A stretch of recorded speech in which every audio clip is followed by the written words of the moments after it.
Hello my dear students, कैसे हैं बेटा आप सब। बेटा भी नहीं, अब तो आप राजा बन गए हैं। नहीं, बना दिया था ना मैंने आपको राजा, और आपसे प्रश्न भी किया था, ठीक है ना, कि बेटा आप ये बताइए, मतलब महाराज, आप ये बताइए कि क्या फैसला लेना चाहिए, क्या चेंज बदलाव है वो कर देना चाहिए। संविधान के अंदर पहले से ये फिक्स हो गया था। हम बात कर रहे थे किसकी बेटा, लेबनान बेरूत शहर की ना, बेरूत सिटी की। तो हमने ये बात की थी कि वहाँ पर फिक्स था कौन पीएम, किस कम्युनिटी का पीएम होगा, ठीक है ना, या किस कम्युनिटी का प्रेसिडेंट होगा, ठीक है ना, या फिर आपका मतलब जो भी राष्ट्रपति या उपराष्ट्रपति, सब फिक्स था।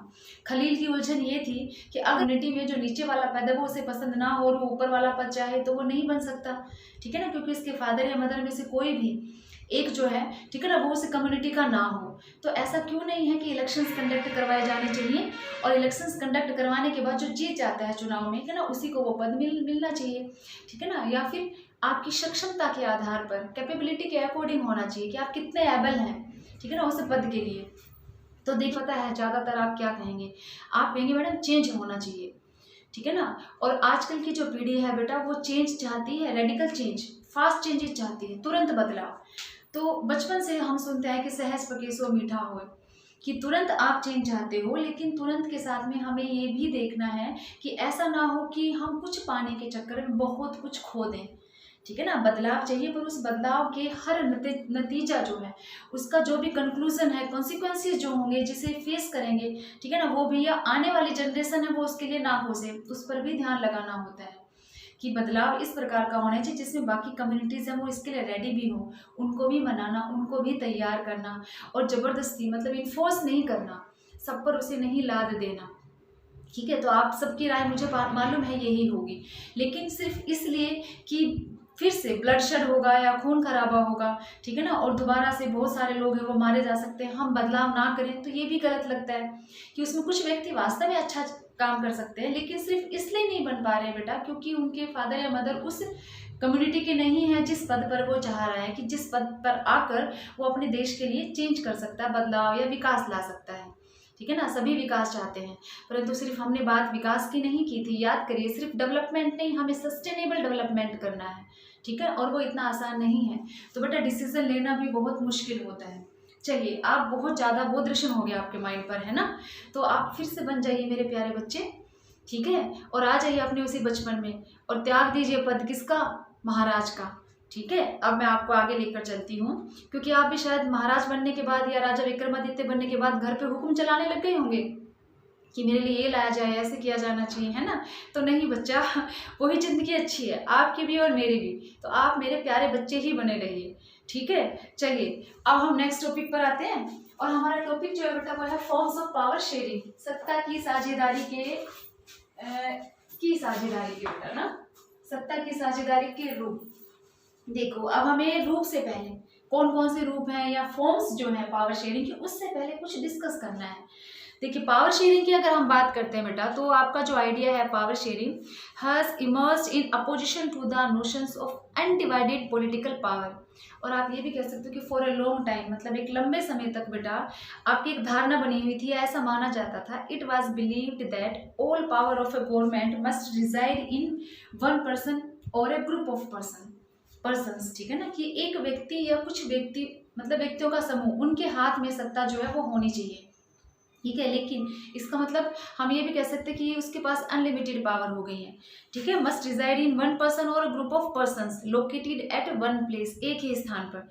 It was felt that if the power to decide, ठीक है ना, इज डिस्पर्स्ड, मतलब ये महसूस किया जाने लगा अगर हम उसे डिस्पर्स्ड कर देते हैं, मतलब बांट देते हैं, डिस्ट्रीब्यूट कर देते हैं, तो इससे क्या होगा बेटा, it would not be possible to take quick decisions and to enforce them. मुश्किल हो जाएगा निर्णय लेना, ठीक है ना, और उन्हें इन्फोर्स मतलब लागू भी करना, ये मुश्किल हो जाएगा। क्यों? क्योंकि बहुत सारे लोगों के पास हो गई ना, अलग अलग हो गए हैं, तो हमें सबको साथ लेकर चलना है। एक अकेला तो डिसीजन ले नहीं सकता, डिसीजन मेकिंग का काम कम होगा जब आप उन सबकी एडवाइस लेते हो, वो सब उसके लिए तैयार हो, क्योंकि हमने पढ़ा था डेमोक्रेटिक गवर्नमेंट के अंदर यूनिलैटरल डिसीजन नहीं होता, या फिर जैसे हमने बेल्जियम के अकोमोडेशन में किया था, ठीक है ना, कोई भी एक कम्युनिटी है वो उसमें था कांट टेक डिसीजन यूनिलैटरली, अकेले निर्णय नहीं ले सकती। दोनों जो आपके कम्युनिटीज थी, डच एंड आपकी French community, French speaking community, दोनों मिलकर उसके लिए कॉन्सेंट या सहमति जताएंगी तो वो निर्णय लिया जाएगा, तो ऐसा प्रतीत होता है उससे, ऐसा लोगों का विश्वास था कि इससे डिसीजन मेकिंग के अंदर या निर्णय लेने में बेटा देरी हो सकती है। ठीक है, लेकिन देखिए बेटा आपकी ये धारणा बदल गई है। But these notions have changed with the emergence of democracy. लोकतंत्र के आ जाने के बाद सब बदल गया। ठीक है, क्यों? लोगों के पास पावर आ गई है। पहले पावर क्या थी? Reside in one person and a group of persons, एक व्यक्ति के हाथ में या वो एक ही स्थान पर रहने वाले कुछ व्यक्तियों के हाथ में। अब आप देखो पूरे देश के पास है, अलग अलग जगह इंस्टीट्यूशंस है गवर्नमेंट के, उन सबके पास है। हमने पावर को इस तरह से शेयर डिस्ट्रीब्यूट कर दिया है कि कोई भी एक अनलिमिटेड पावर को यूज नहीं कर सकता, यूज भी क्या मिस यूज नहीं कर सकता है। ठीक है ना, सभी एक दूसरे पर कंट्रोल करते हैं। तो हमें यही देखना है कि बेसिक प्रिंसिपल जो है बेटा आपके डेमोक्रेसी की, आप डाल सकते हैं वन बेसिक, कि लोकतंत्र का मुख्य जो आपका सिद्धांत जो है वो बेटा क्या है, देखिए, is that people are the source of, लोग जो है वही क्या है बेटा, ऑल पॉलिटिकल पावर, सारी राजनीतिक शक्तियां हैं उसके मुख्य स्रोत जो है वो कौन है? लोग खुद हैं, स्वयं है। मतलब वही सत्ता है, वही ताकत है और उन्हें ही चलाना है, पर्टिकुलर इंडिविजुअल कोई पर्सन नहीं है। ठीक है, देखिए in a democracy people rule themselves, वो खुद ही शासन करते हैं through the institutions of self government. ठीक है, इंस्टीट्यूशंस में जो भी लोग हैं बेटा वो उन्हीं के द्वारा इलेक्ट किए हुए हैं, क्योंकि आपने कई बार किया ना, democratic government is elected by the people, लोगों के लिए ही होती है, लोगों की सरकार उनके लिए ही कार्य करती है, उनके द्वारा ही चुनी जाती है। ठीक है, तो यहाँ भी वही है कि आपकी जो डेमोक्रेटिक गवर्नमेंट है उसके अंदर लोग जो है खुद ही शासन करते हैं, चाहे वो इनडायरेक्ट हो, क्योंकि जिन रिप्रेजेंटेटिव्स को हमने चुना है वही हमारे लिए कार्य कर रहे हैं। और जब हमें ऐसा लगता है कि चाहे एमएलएज हो, एमपीज हो या कोई भी आपके जो और पद है बेटा, उन सब के अंदर देखो through the institutions of self government, ठीक है ना, हमारी बनाई हुई सरकार होती है ना, और हमारे अकॉर्डिंग ही वो कार्य करते हैं, हमारे लिए ही काम करते हैं, या हम अपने लिए कर रहे हैं, आप ऐसे कह सकते हैं। और अगर ऐसा होता है कि in a good democratic government due respect is, उससे पहले due respect is given to diverse groups and views that exist in a society, कि जितने भी अलग आपके सामाजिक समूह हैं हम सभी को यहाँ पर सम्मान दे रहे हैं, गिवन टू डाइवर्स ग्रुप्स। ठीक है ना, विभिन्न समूह जो है बेटा उनके विचारों को भी सुना जाता है जो कि समाज के अंदर मौजूद हैं। ठीक है ना, और उनके विचारों को सम्मान भी दिया जाता है, शामिल भी किया जाता है, माना भी जाता है। आगे भी यही है कि everyone has a voice in the shaping of public policies, कि हर एक व्यक्ति की अपनी आवाज, आपको भी आवाज तो अपनी ही होती है। आवाज का मतलब यहाँ किससे है बेटा? आपके ओपिनियन से है, मतलब आपका खुद का अपना विचार है। ठीक है ना, वॉइस का मतलब आपका विचार जो है, ठीक है ना, आपका मत जो है। तो voice in the shaping of public policies, आपकी जो भी सार्वजनिक नीतियां, मतलब सबके हित में जो नीतियां बनानी है, तो उसके अंदर आपकी अपनी राय भी है, आपकी आवाज को सुना भी जाता है। क्यों? क्योंकि जो सेल्फ गवर्नमेंट बनाई है वो किसने बनाई है? हमने ही। और उसके अंदर हमने किनको इंक्लूड किया बेटा? डाइवर्स ग्रुप को, विभिन्न समूहों को भी शामिल किया है जो कि आपके समाज में मौजूद हैं। इसका मतलब आप अकेले निर्णय नहीं ले रहे हैं, आपने सबको शामिल भी कर रखा है, पावर भी शेयर भी दे रखा, तो सबका अलग अलग काम है। इट मीन्स कोई भी अनलिमिटेड पावर यूज नहीं कर सकता है बेटा। ऐसा पहले भी होता था, चाहे मोनार्की सिस्टम ही हो, राजतंत्र था कहने के लिए, परंतु अच्छे राजा होते वो अपने एडवाइजर्स भी रखते थे, उनके भी मिनिस्टर्स होते थे अलग अलग कामों से संबंधित, और वो सबकी राय लेकर ही उनको इन्फोर्स करते थे रूल्स को। कोई भी कानून बनाना है, लागू करवाना है, ठीक है ना, तो सबकी राय ली जाती थी। लेकिन आजकल ऐसा भी है, हाँ उस वक्त इतना था कि अगेंस्ट नहीं जाते थे, कि राजा को भगवान का रूप मानते थे, कि उन्होंने जो बोल दिया है ठीक है ना वो फाइनल है। अब क्या है कि हम ये मानते हैं कि हमने जिन्हें चुना रिप्रेजेंटेटिव्स वो हमारे लिए हैं, अगर हमें पसंद नहीं आता है तो हम उन्हें चेंज करना चाहते हैं, हम आवाज़ भी उठाते हैं। ठीक है ना, क्योंकि हमने उन्हें अपने लिए चुना, हमारे द्वारा चुने गए, इसका मतलब उन्हें हमारे लिए काम करना है या हमें खुद अपने लिए काम करना है। सेल्फ गवर्नमेंट का मतलब यहाँ पर यही है। तो ये आपके क्या हो गया बेटा? बेसिक प्रिंसिपल हो गया आपका मेन। ठीक है ना, कि democracy is that people are the source of all political power, कि लोग ही मुख्य हैं, उनके लिए ही काम करना है, खुद के लिए ही वो कार्य कर रहे हैं। अब इसके अकॉर्डिंग हमें यहाँ पर देखना है कि मॉडर्न जो आपके डेमोक्रेसीज हैं, आधुनिक जो लोकतंत्र हैं, ठीक है ना, उनके अंदर कौन कौन से ऐसे पावर शेयरिंग अरेंजमेंट्स है बेटा, ठीक है ना, जो आपके इंक्लूड किए जाते हैं। देखिए कौन से हैं बेटा? चाहिए फॉर्म्स ऑफ पावर शेयरिंग में फर्स्ट पर आ जाइए आप। ठीक है ना, power is shared among different organs of the government, सत्ता की साझेदारी या सत्ता का बंटवारा। ठीक है ना, ऑर्गन्स होता है बेटा विभिन्न सरकार के विभिन्न अंगों के बीच सत्ता का बंटवारा। ठीक है ना। ऑर्गन्स कौन से आपने 9th क्लास में किए थे, लेवल्स भी और ऑर्गन्स भी। तो ऑर्गन्स कौन से हो जाएंगे बेटा, आपका लेजिस्लेचर जिसे हम विधायिका कहते हैं, विधान पालिका, ठीक है। फिर हो जाएगा बेटा आपका एग्जीक्यूटिव, कार्यपालिका, and the third one judiciary, न्यायपालिका। सुना होगा आपने सबके बारे में, है ना। ऐसा तो हो ही नहीं सकता कि आपने तीनों के बारे में ना सुना हो। तो बेटा आपके 3 हो गए हैं ऑर्गन्स, ठीक है ना, विधान पालिका, कार्यपालिका, और बेटा आपका जो तीसरा है वो न्यायपालिका।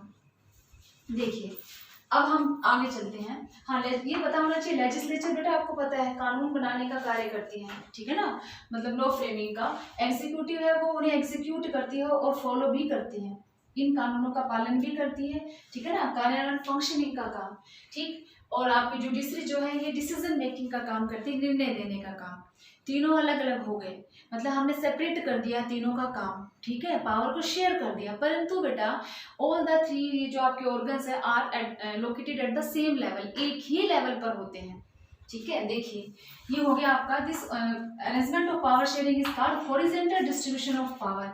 इसे सत्ता का 36 वितरण या 36 बंटवारा कहा जाता है, ठीक है ना, सत्ता का 36 बंटवारा कहा जाता है। क्यों बेटा, it allows different organs of the government, ठीक है ना, placed at the same level, क्योंकि एक ही लेवल पर होते हैं, मतलब एक ही स्तर पर होते हैं, इसीलिए इन्हें सत्ता का 36 वितरण कहते हैं। एक ही स्तर पर कैसे हो गए, ठीक है, वो भी हमें देखना है। देखिए आपके लेवल कौन से, हम 3 लेते हैं, जैसे मतलब हमने किया था मोर देन अगर 2 होते हैं तो आपका फेडरल फॉर्म ऑफ गवर्नमेंट होता है। तो आप अगर बेटा बात करते हैं एग्जाम्पल जैसे कि सेंट्रल गवर्नमेंट की, ठीक है, अगर हम कह रहे हैं कि केंद्र सरकार है तो केंद्र सरकार में एक ही लेवल एक है ना आपकी सेंट्रल गवर्नमेंट, और बेटा आपकी तीनों होंगे, ये तीनों, ठीक है। सेंट्रल गवर्नमेंट के अंदर आपकी लेजिस्लेचर पार्लियामेंट होगी, ठीक है ना, जो लॉ फ्रेमिंग का काम करती है, एग्जीक्यूट भी करती है, और फॉलो करने का फंक्शनिंग का काम कर रही है, और वहाँ जुडिशरी भी होती है, ठीक है ना। लेजिस्लेचर है ये आपकी लोकसभा और आपकी राज्यसभा, पार्लियामेंट। एग्जीक्यूटिव के अंदर आपके कौन सा आगे, जो भी आपके मिनिस्टर्स हैं, ठीक है ना, ये आपके प्रेसिडेंट है या पीएम है, वो सब आपके आगे एग्जीक्यूट कार्यपालिका के अंदर। और न्यायपालिका है उसमें आपका क्या हो गया, सुप्रीम कोर्ट। तीनों हो गए ना बेटा आपकी किस लेवल पर, केंद्र सरकार के अंतर्गत, मतलब सेंट्रल लेवल पर, सेंट्रल गवर्नमेंट डाल सकते हो या सेंट्रल लेवल डाल सकते हो, तीनों एक ही लेवल पर तीनों है। अगर हम ये लेवल दूसरा ले लेते हैं, सेंट्रल की बजाय आप राज्य में आ जाइए, है ना बच्चे, स्टेट गवर्नमेंट, या हम स्टेट लेवल अगर लेते हैं आपके राज्य सरकार से संबंधित, राज्य स्तर पर अगर हम ले रहे हैं तो क्या बेटा राज्य में ये तीनों नहीं होते, तीनों ही तो होते हैं ना, लेजिस्लेचर भी होते हैं, राज्य की विधानसभा, विधान पालिका जो है राज्य से संबंधित जो कानून है, लॉ फ्रेमिंग का जो काम करती है, आपके मिनिस्टर्स भी होते हैं अलग डिफरेंट स्टेट्स के अंदर, ठीक है ना, जो उनको एग्जीक्यूट करते हैं या यूं कह लो फंक्शनिंग का काम करते हैं या इन्हें फॉलो करते हैं, ठीक है ना, इनके बनाए कानूनों का पालन करना, उसके हिसाब से चलना। और बेटा राज्यों के हाई कोर्ट्स भी होते हैं, high courts of different states, है ना। तो बेटे तीनों ही एक लेवल पर फिर हो गए ना आपके, मतलब आपकी लेजिस्लेचर भी, आपकी एग्जीक्यूटिव भी बेटा, एंड जुडिशरी ऑल्सो, तीनों ही आपके यहाँ भी हो गई और बेटा आपके यहाँ पर भी हो गई। इसीलिए हम कह रहे हैं कि आपके तीनों जो ऑर्गन हैं, आपके जो अंग हैं सरकार के या सत्ता को बांटने के जो, ठीक है ना, वो एक ही लेवल पर होकर स्थापित होकर, एक लेवल पर होकर अपनी शक्तियों का प्रयोग करते हैं, इसलिए इसे horizontal distribution of power, horizontal का मतलब एक लेवल, ठीक है ना, यही तो लाइनें होती है ना हॉरिजॉन्टल, आप जो लगाते हो उसका मतलब एक ही लेवल पर आपके तीनों हैं, चाहे वो आपकी सेंट्रल गवर्नमेंट हो बेटा, आपकी स्टेट गवर्नमेंट या स्टेट लेवल हो, आप लोकल भी लगा सकते हो ऐसे, ठीक। अब आगे आ जाइए, each organ check the other, एक जो आपका अंग है वो दूसरे पर चेक्स का मतलब नियंत्रण रखना, कंट्रोल करना, मतलब कोई भी आपका ये जो सेपरेशन है, हॉरिजॉन्टल डिस्ट्रीब्यूशन हमने जो कहा है ना, सेपरेशन ऑफ जो पावर है बेटा, ये आपका क्या इंश्योर करता है कि नॉट ए सिंगल ऑर्गन, ठीक है ना, यूज अनलिमिटेड पावर, कि कोई भी एक अंग है ताकत का असीमित प्रयोग नहीं कर सकता, उसको इंश्योर करने के लिए एक दूसरे पर ये नियंत्रण रखते हैं, एक दूसरे पर नियंत्रण रखते हैं, इंश्योर करते हैं, ठीक है ना, कि कोई भी एक ताकत का असीमित प्रयोग ना कर पाए। कैसे बेटा, देखो लेजिस्लेचर ने कानून बनाने का काम किया, एग्जीक्यूटिव ने फॉलो कर रही है, उन्हीं कानूनों के आधार पर ये चलाती है। आपके जो गवर्नमेंट ऑफिशियल्स हैं या आपके जो मिनिस्टर्स हैं, ठीक है ना, वो सत्ता में है, वो इन कानूनों का पालन करते हैं, ठीक है। जुडिशरी जो है बेटा वो इनकी फंक्शनिंग पर भी नजर रखती है और इनको देखने का काम भी करती है। क्यों? क्योंकि आपके लेजिस्लेचर ने, विधायिका ने या विधान पालिका ने जो भी आपके कानून बनाने से पहले संसद के अंदर जो डिबेट होता है तो उसमें जो पास होता है बेटा वो बिल होता है। बिल, लॉ नहीं बनता, उसे बिल कहा जाता है। वो लॉ कब बनता है? जब आपकी वो आप पहुंच जाता है कहाँ पर? आपके सुप्रीम कोर्ट के अंदर। तो सुप्रीम कोर्ट को मतलब फाइनलाइज उसको कर देता है, फाइनली उस पर उसकी स्टैंप या मोहर लग जाती है, तब आपका वो लॉ बनता है, कानून बनता है। तो उससे पहले वो क्या है? बिल है। तो इन्होंने जो कानून बनाया मतलब इसके थ्रू, तो यहाँ पर जुडिशरी ने इनकी उसको भी देखा ना, लॉ फ्रेमिंग है उसको देखना, तो उसको देखना, उसको एक्सप्लेन करने का काम भी करते हैं। संविधान में, संविधान जो है उसको एक्सप्लेन भी करना कि पार्लियामेंट को जब जब जरूरत है कि संविधान में कहाँ अमेंडमेंट किया जा सकता है, कहाँ कहाँ कैसे पॉसिबिलिटीज है, तो उसको बताना, उसकी व्याख्या मतलब इंटरप्रिटेशन करने का काम जो जुडिशरी करता है। ठीक है ना, संविधान को व्याख्यात करने का, इंटरप्रेट करने का काम है वो जुडिशरी के पास है। तो ये भी हो गया। फिर आपके एग्जीक्यूटिव जो है वो जो इन रूल्स को फॉलो, मतलब ये जो लॉज हैं उन लॉज को जो फॉलो करते हैं, इन पर भी निगरानी रखता है जुडिशरी। ठीक है। और आप कहोगे कि इन पर तो निगरानी रख रहा है, इस पर कौन रख रहा है? तो यहाँ बेटा आपके एग्जीक्यूटिव जो है, ये भी ध्यान रखना है, एग्जीक्यूटिव ही अपॉइंट करते हैं आपके जजेस को। समझ रहे हैं ना बेटा मेरी बात? तो इसका मतलब कोई एक ये नहीं कहेगा मैं ही विशेष हूँ। मैंने आपको बताया था ना, सबको सबकी जरूरत है, हम ही हम है तो क्या हम है, तुम ही तुम हो तो क्या तुम हो। तो यहाँ बेटा वही चीज है। ठीक है। लेजिस्लेचर जो है और एग्जीक्यूटिव है, इन दोनों पर तो देख ही रहा है जुडिशरी, जुडिशरी को अपॉइंट कर रहा है एग्जीक्यूटिव। हालांकि जुडिशरी इंडिपेंडेंट है परंतु फिर भी स्वतंत्र का मतलब निर्णय देने के लिए स्वतंत्र है। इसका मतलब ये नहीं कि सब कुछ इसके पास है। तो इसीलिए इन्हें कहा जाता है बेटा, क्योंकि एक दूसरे पर चेक कंट्रोल भी करते हैं और बैलेंस भी करते हैं कि कोई भी एक आपका जो ऑर्गन है या आपका जो एक अंग है, मतलब ये सेपरेशन इंश्योर करता है कि none of the organ can exercise unlimited power and each organ checks the others. So ऐसे आपका इस सिस्टम को या पावर शेयरिंग के इस अरेंजमेंट को बेटा कहा जाता है system of checks and balances. ठीक है ना। इसे नियंत्रण और संतुलन की अवस्था भी कहा जाता है। ठीक है ना। नियंत्रण हो गया ना, एक दूसरे को कंट्रोल कर रहे हैं, तो नियंत्रण और संतुलन की व्यवस्था भी कहते हैं किसको बेटा? आपका first organs of the government. अब देखिए सीधा ऑर्गन ना देखकर भी आपसे क्वेश्चन पूछा जा सकता है कि describe the horizontal distribution of power. सत्ता जो है, ठीक है ना, उसके क्षैतिज बंटवारा जो है, वितरण जो है, उसके बारे में बताइए। इट मीन्स वो आपसे क्या पूछना चाह रहा है? ऑर्गन्स। आपको यही बताना है। हो गया ना, एक समझ में आ गया होगा, है ना। अब हम बेटा नेक्स्ट करते हैं। राजा देखिए, power is shared among governments at different levels. ठीक है ना, अलग अलग स्तर, मतलब आप ये कह सकते हो उसमें था आपका ऑर्गन्स और यहाँ हो गया बेटा विभिन्न स्तरों के बीच सत्ता का बंटवारा। स्तर कौन सा? ठीक है ना, लेवल का मतलब अपर लेवल, फिर उसके बाद नीचे, फिर उसके नीचे। तो ऐसे आपके 2 भी हो सकते हैं या फिर मोर देन 2 भी हो सकते हैं, 2 से ज्यादा भी हो सकते हैं आपके स्तर। ठीक है ना। पहले वाले में ऑर्गन्स थे एक ही लेवल के ऊपर और आपके 3 अंग मतलब 3 ऑर्गन थे, लेजिस्लेचर, एग्जीक्यूटिव एंड जुडिशरी। और बेटा अब आपके क्या लेवल ही अलग हो गया है। ठीक है ना। अपर मोस्ट मतलब पूरी कंट्री जो है उसके लिए आपका एक लेवल। जब हम पूरे देश के लिए किसी एक लेवल की बात करते हैं तो वो हो गया आपका केंद्र सरकार। कुछ देश ऐसे भी जहाँ इसे आपकी मतलब यूनियन गवर्नमेंट भी कहा जाता है, जैसे हम फेडरल गवर्नमेंट बोलते हैं ना, तो यूनियन गवर्नमेंट केंद्र सरकार भी होता है, हम इसे सेंट्रल गवर्नमेंट भी बोल देते हैं। तो सेंट्रल गवर्नमेंट है, इसमें क्या होगा? तो गवर्नमेंट फॉर एंटायर रीजन या एंटायर कंट्री, पूरे देश के लिए जो सरकार है उसे हम क्या कह रहे हैं बेटा? केंद्रीय सरकार या सेंट्रल गवर्नमेंट या यूनियन गवर्नमेंट। ठीक है। स्टेट गवर्नमेंट जो है वो क्या हो गया? आपकी प्रोविंशियल और स्टेट्स के लिए। इंडिविजुअल या अलग अलग जो आपके क्या है क्षेत्र हैं, वो आपके क्षेत्र विशेष भी हो सकते हैं, आपके राज्य भी हो सकते हैं, तो उन्हें हम कह रहे हैं बेटा राज्य सरकार। जरूरी नहीं है कि हर देश के अंदर, इवन डेमोक्रेसी के अंदर भी आपकी स्टेट गवर्नमेंट्स हो, कोई जरूरी नहीं है, हो भी सकती है और नहीं भी हो सकती। ठीक है। लेकिन जहां पर होती हैं मतलब सेंट्रल गवर्नमेंट के अतिरिक्त और अगर होती हैं, हम ये कहते हैं कि मोर देन 2, ठीक है ना, levels of the government, 2 and more than 2 levels of the government, तो हम उसे फेडरल फॉर्म ऑफ गवर्नमेंट कहते हैं। हिंदी में आपका हो जाता है बेटा संघ सरकार। ठीक है। तो आपके 2 लेवल तो है ही हैं, पर हमारा पेट इससे भी नहीं भरा, क्योंकि इंडिया है वो एक लार्ज कंट्री और बहुत सारी डाइवर्सिटीज है, तो हमने बेटा एक और बना डाली और लोकल गवर्नमेंट हो जाएगा आपका स्थानीय सरकार।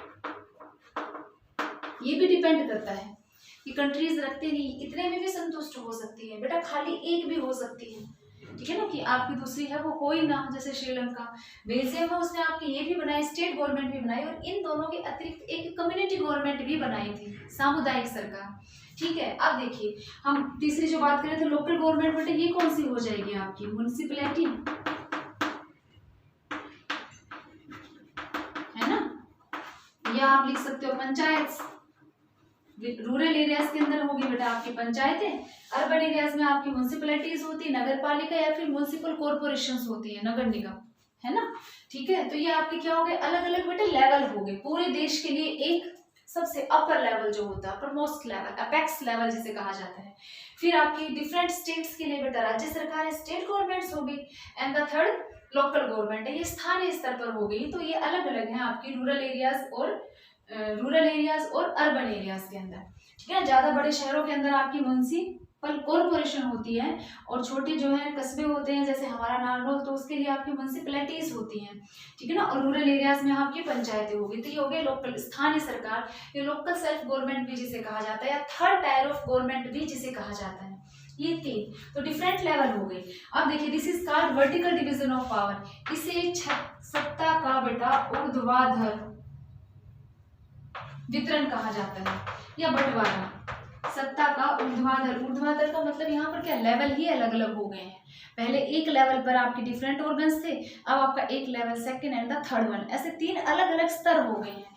तो ऊपर से नीचे हो गए ना, तो it involves higher and lower level of government, ठीक है ना। ये उच्चतर से और बेटा निम्नतर स्तर की सरकारें जो है वो इसके अंदर आ जाती हैं, अलग अलग स्तर की, इसीलिए इसे वर्टिकल डिवीजन या वर्टिकल डिस्ट्रीब्यूशन ऑफ पावर कहा जाता है, सत्ता का ऊर्ध्वाधर वितरण हम इसे बोलते हैं। हायर कौन सा हो गया बेटा, ये हो गया सेंट्रल गवर्नमेंट हो गया ना आपका हायर, ठीक है ना, और लोअर लेवल कौन सा हो गया आपका, ये हो गया। तो ऊंचे से और नीचे स्तर। चलिए बेटा, चलने का नाम गाड़ी है ना, चलती का नाम गाड़ी, मतलब आगे बढ़ते रहना है। तो देखिए नेक्स्ट देखते हैं पावर शेयरिंग वाला ही अरेंजमेंट, हमें थर्ड, क्योंकि हमने एक ऑर्गन किया बेटा और एक आपका लेवल डिफरेंट लेवल्स के बीच में किया था। अब जो आपका थर्ड है, पावर में also be shared among different social groups, ठीक है ना, अलग अलग या विभिन्न आपके जो है डिफरेंट सोशल ग्रुप्स हो गए बेटा, विभिन्न सामाजिक समूहों के बीच सत्ता का बंटवारा। सामाजिक समूह कौन से हो सकते हैं बेटा, कोई भी किसी भी तरह समाज के ना, तो आपके वो भाषा के आधार पर भी हो सकते हैं, रिलीजन भी हो सकता है, वो वीकर सेक्शन ऑफ सोसाइटी भी हो सकता है, डाइवर्स ग्रुप भी हो सकते हैं। तो देखिए सच एज बेटा रिलीजियस हो गए आपके धार्मिक, ठीक है ना, एंड लिंग्विस्टिक ग्रुप्स, ये हो गए बेटा भाषाई, मतलब भाषा के आधार पर, ठीक है। रिलीजियस मतलब धर्म के आधार पर ही अगर ग्रुप बनाया जाता है तो, या फिर भाषा जो है पर्टिकुलर लैंग्वेज। तो देखो ये दोनों ही क्या आपके श्रीलंका में नहीं थे। श्रीलंका के अंदर लिंग्विस्टिक बेस अगर हम देखें तो मेजोरिटी है बेटा सिंगला स्पीकिंग कम्युनिटी, भाषा के आधार पर हो गया, और जो दूसरा था आपका तमिल स्पीकर, है ना, तमिल स्पीकिंग कम्युनिटी थी, ठीक है। अब अगर हम रिलीजन देखते तो रिलीजन भी सिंगला स्पीकिंग जो मेजोरिटी थी वो कौन थे, बुद्धिज्म को फॉलो करने वाले थे ना, और आपके जो सेकंड था बेटा तमिल स्पीकर्स जो थे, तमिल स्पीकिंग कम्युनिटी थे, उसमें आपके हिंदू और मुस्लिम दोनों थे, तो रिलीजन भी हो गया। पर पर्टिकुलर कोई कंट्री ऐसा जिसमें रिलीजन एक हो, ठीक है ना, एक ही धर्म हो, तो जब बेल्जियम की हम बात करते हैं तो रिलीजन तो सेम है, रिलीजियस कम्युनिटी तो सेम हो गई क्रिश्चियन, ठीक है, लेकिन बेटा लिंग्विस्टिक अलग हो गए ना आपके, डच और फ्रेंच, है ना। अब आप तो बोलोगे नहीं, यहाँ मैं बता देती हूँ ना, डच, फ्रेंच, और तीसरा जो कहूँ उसे छोड़ दें आप, जर्मन का। तो ये हम भाषा के आधार पर भी ले सकते हैं बेटा, और धर्म के आधार पर भी ले सकते हैं।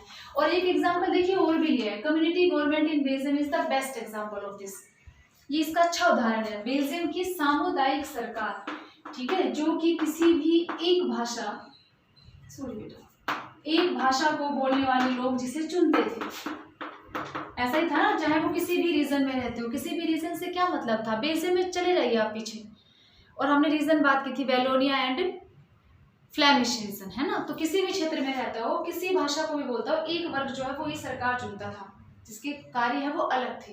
तो देखिए इसके अंदर क्या है कि आपके कॉन्स्टिट्यूशन एंड लीगल अरेंजमेंट्स की संवैधानिक ठीक है ना, या आपके लीगल अगेंस्ट मतलब कानूनी रूप से इस प्रकार की सुविधाएं या फिर कानूनी रूप से ऐसे प्रावधान होते हैं बेटा for weaker section of, weaker section कमजोर तबका, कमजोर वर्ग जो है समाज का, ठीक है ना, एंड विमेन या फिर महिलाएं representation in legislature and administration की रिप्रेजेंट करती है, रिप्रेजेंटेड इन द लेजिस्लेचर, विधायिका के अंदर भी बेटा या आपके प्रशासन में इनको हिस्सेदारी दी जाती है। देखिए हमने कहा वीकर सेक्शन, तो समाज का कमजोर तबका वो हो सकता है कि जिसके पास कभी रिसोर्सेज ना रहे हो, जिनका बहुत ज्यादा शोषण हुआ हो। अगर हम इंडिया का एग्जाम्पल लेंगे तो दलित आ जाएंगे हमारे यहाँ पर, एसटीज हैं, एससीज हैं, ठीक है ना, जिनको हमने क्या रिजर्वेशन दिया हुआ है ना बेटा, तो आपके वो किस में आ गए, इसमें आ गए, ठीक है। ऐसे ही हम ये बात करते हैं आपके बेइज्जम की, तो बेइज्जम में पहले हमने पढ़ा था कि आपके रिच या आपके वेल्थियर क्लास रही, पावरफुल रहे थे कौन, आपके फ्रेंच स्पीकिंग जो कम्युनिटी थी ना, बोलने वाले फ्रेंच भाषा को बोलने वाले थे। डच जो है वो बाद में बने थे, ठीक है ना, शिक्षा आ जाने के बाद संसाधन जुटाए उन्होंने। तो एक वर्ग जो है अगर लंबे समय तक ऐसा ही कमजोर बना रहता है, तो हम कोशिश करते हैं उस डाइवर्स को या उस अलग जो सोशल ग्रुप है, ठीक है ना, उनको मतलब आप ये कह सकते हो स्थान देना, पावर में शेयर देना। तो यहाँ पर यही है कि उनको वो ही क्या है रिप्रेजेंटेशन, या उन्हें हम अलग से स्थान देते हैं आपके लेजिस्लेचर में भी बेटा या आपके एडमिनिस्ट्रेशन के अंदर भी, मतलब सीटें आरक्षित करना हमारी भाषा में कहें तो, ठीक है। देखिए टू गिव स्पेस, स्थान देना इन द गवर्नमेंट, ठीक है ना, सरकार में। वो सरकार में कैसे भी हो सकता है बेटा आपका, जैसे हमने अभी की थी लेजिस्लेचर में या फिर जो भी आपके प्रशासन संबंधी कार्य हैं स्थान है उनके अंदर। क्यों, अदरवाइज बेटा they would feel alienated from the government. अगर ऐसा नहीं किया जाता है तो उन्हें लगेगा कि वो सरकारी प्रशासन के अंदर नहीं है, मतलब उन पर ध्यान है वो नहीं दिया जा रहा है, मतलब वो खुद को शासन से अलग समझने लगेंगे। तो ऐसा ना समझे। ऐसा कहाँ हुआ था बच्चे, श्रीलंका में ना, तमिल स्पीकिंग जो कम्युनिटी थी उनके अंदर ये फीलिंग आने लगी थी, फीलिंग ऑफ एलिनेशन, ठीक है ना, कि वो हिस्सा नहीं है, they are not the part of the same nation, कि वो तो राष्ट्र का हिस्सा है ही नहीं, क्योंकि सब कुछ ही तो सिंगला कम्युनिटी ने, सिंगला स्पीकिंग जो कम्युनिटी उन्हीं के लिए ही किया था। तो बेगानापन का अनुभव उन्हें होना ही था कि अपने ही देश के अंदर उनका ना तो किसी चीज़ पर अधिकार है, ठीक है ना, सरकारी आपकी जो नौकरियां थी हमने उसमें किया था, आपकी यूनिवर्सिटीज जो आपके पोजीशंस थी या फिर आपकी गवर्नमेंट जॉब्स थी, ठीक है ना, उन सब के अंदर एप्लीकेंट्स, उन सब के अंदर स्थान है वो किनको, सिंगलास को दिया गया, रिलीजन भी वही मेन माना गया, ठीक है ना, और भाषा भी उसी को बना दिया गया। तो ऐसी फीलिंग ना आए, इसलिए हम इस वीकर सेक्शन, कोई भी वर्ग हो सकता है जो कमजोर तबका है, संख्या में कम है, वो माइनॉरिटी भी हो सकता है, डाइवर्स भी हो सकता है, ठीक है ना, या पहले से जो दबे कुचले वर्ग रहे हैं बेटा, ठीक है ना, जिसे हम डिप्रेस्ड क्लास या फिर दलित वर्ग हम जिसे कहते हैं हमारी भाषा में, वो भी हो सकता है। तो हम उन सबको पावर में शेयर देते हैं, ठीक है, सत्ता में हिस्सा देते हैं। देखिए हमने लिखा है this method is used to give minority communities, minority कौन से हो गए, अल्पसंख्यक। बेटा ये भी कोई जरूरी नहीं है कि अल्पसंख्यक जो हो, संख्या में जो कम हो वो कमजोर हो, कोई जरूरी नहीं है, ये ध्यान रखना है। अल्पसंख्यक का मतलब वीकर सेक्शन ऑफ सोसाइटी हो, कोई जरूरी नहीं है। अल्पसंख्यक का मतलब संख्या में कम, वो अच्छे भी तो हो सकते हैं ना, उनके पास रिसोर्सेज भी तो हो सकते हैं। तो यहाँ पर माइनॉरिटी जो कम्युनिटीज हैं, अल्पसंख्यक समुदाय है, उनको भी सत्ता में हिस्सा देना, फेयर शेयरिंग पावर, मतलब हमें सबको बांटना सीखना है। आप देना जाने, आप जब देना जानोगे तो अपने आप आता भी जाएगा, पर देने का भाव तो बनाइए, ठीक है ना, शेयर करने की भावना तो अपने अंदर पैदा कीजिए आप, और वो अभी से सीखिए, आगे चलकर दिक्कत ना हो आपको। तो बेटा यही है, this method is used to give minority community fair share in power. बच्चे कहते हैं मतलब माइनॉरिटी है वो कमजोर ही होगा क्लास में, अगर आप पूरे क्लास के अंदर लगाते हो तो हो सकता है कि सब बच्चे पढ़ते हैं पर 2-4 बहुत अच्छे हैं, अब वो माइनॉरिटी होगी ना जो 2-4 अच्छा पढ़ते हैं, तो वो कमजोर तो नहीं है ना, वो कम है। तो कम होना, कमजोर हो, कोई जरूरी नहीं है, ठीक है ना। हमारे यहाँ पर मेजोरिटी हिंदू है, माइनॉरिटी मुस्लिम हो गए, माइनॉरिटी मुस्लिम हो गए, पर क्या कमजोर है, नहीं, मुगलों ने तो भारत पर शासन किया है। तो बेटे ये चीज ध्यान रखना है कि माइनॉरिटी का मतलब कमजोर नहीं होता, वीकर सेक्शन अलग होते हैं। वीकर वो हो गए जिनको हमेशा से, जिनका एक्सप्लॉयटेशन हुआ है। हमने भी दलित वर्ग का शोषण किया, ठीक है ना, पहले से समाज में हम उन्हें अलग रखते थे, ठीक है ना, उन्हें मतलब अनटचेबल से अछूत मानते थे, अलग रखा जाता था, ब्रिटिशर्स ने भी किया। तो यहाँ पर वीकर सेक्शन है वो इस तरह से हो सकता है, डिप्रेस्ड क्लास हो सकती है, पर्टिकुलर अलग कम्युनिटी भी हो सकती है। पर यहाँ हमें क्या लेना है कि जो भी डाइवर्स सोशल ग्रुप कोई भी हो, माइनॉरिटी हो, वीकर हो, कमजोर हो, ठीक है ना, जैसा भी है, हमें सभी को इंक्लूड करना है, ठीक है ना, उन सब को मतलब पावर में शेयर देना ताकि वो पार्टिसिपेट कर सकें किसके अंदर, डेमोक्रेटिक गवर्नमेंट में डिसीजन मेकिंग के अंदर। और मैंने आपको बताया था कि डेमोक्रेसी में जरूरत होती है, ठीक है ना, रिक्वायर्ड किस चीज़ की बेटा, पार्टिसिपेशन, मोर पार्टिसिपेशन, कि जितनी ज़्यादा भागीदारी, तो भागीदारी तो तभी होगी ना जब हम उनको सत्ता में हिस्सा देंगे, पावर में वो कहीं ना कहीं किसी पद पर आएंगे, तभी तो डिसीजन मेकिंग का काम करेंगे।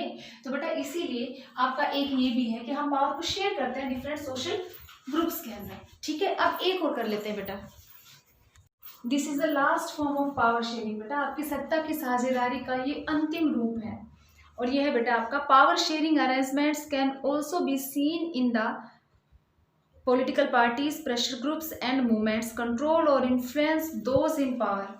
ठीक है, मतलब हम इन तीन की बात कर रहे हैं। देखिए राजनीतिक दल, मतलब जो भी आपकी पॉलिटिकल पार्टीज होती हैं, ठीक है ना, ये या फिर आपके बेटा दबाव समूह, इन्हें हित समूह भी कहा जाता है, इंटरेस्ट ग्रुप, हिंदी में हित समूह, ठीक है ना। और मूवमेंट्स होते हैं आपके आंदोलन। तो बेटा या तो ये क्या करते हैं, कंट्रोल करके, ठीक है ना, या इन्फ्लुएंस डालकर डिसीजन मेकिंग में ऐसे आपके शेयर करते हैं पावर को। देखिए पॉलिटिकल पार्टीज हैं, represent different ideologies and social groups. Democratic government के अंदर बेटा यहाँ पर लोगों के पास ये आप कह सकते हो कि राइट होता है टू इलेक्ट गवर्नमेंट, सरकार चुनने के लिए, और इसीलिए वो आपकी जो बहुत सारी पॉलिटिकल पार्टीज हैं उनमें कंपटीशन होता है, ठीक है ना। बहुत सारे आपके कॉन्टेंडेंट्स होते हैं आपके डेमोक्रेसी के अंदर, मतलब बहुत सारे दावेदार होते हैं, आप ये कह सकते हो। और citizens must have freedom to choose among various contenders for power, ठीक है ना। और इसीलिए आपके विभिन्न जो पॉलिटिकल ईयर, बहुत सारे आपके डिफरेंट जो आइडियोलॉजीज वाले जो पॉलिटिकल पार्टीज हैं वो आती हैं, ठीक है ना। उनके बीच में कंपटीशन या प्रतियोगिता होती है, हम उनमें से उनको चुनते हैं जो उनसे थोड़ी डिफरेंट हो, ठीक है ना, या जिसकी नीतियां हैं वो हमें अट्रैक्ट करती हैं। तो अगर पॉलिटिकल पार्टीज हैं वो इलेक्शन में जीत जाती हैं तो पावर को शेयर, मतलब सीधा सत्ता में आ गई। पर कई बार ऐसा भी होता है बेटा कि इतने सारी पॉलिटिकल पार्टीज हैं तो उनमें से सभी को, मतलब एक किसी एक को जब फुल्ली मेजोरिटी या फिर पूर्ण बहुमत नहीं मिलता है तो वो क्या करती है, और पॉलिटिकल पार्टीज हैं उनको अपने साथ मिला लेती हैं। जैसे देखिए टू और मोर पॉलिटिकल पार्टीज फॉर्म है कोalition गवर्नमेंट, ठीक है ना, वो अलायंस बनाती है, गठबंधन, और ऐसे ही आपकी गठबंधन वाली सरकार बनाती है। दो भी हो सकती है, दो से ज्यादा भी हो सकती है, जितना होना चाहिए।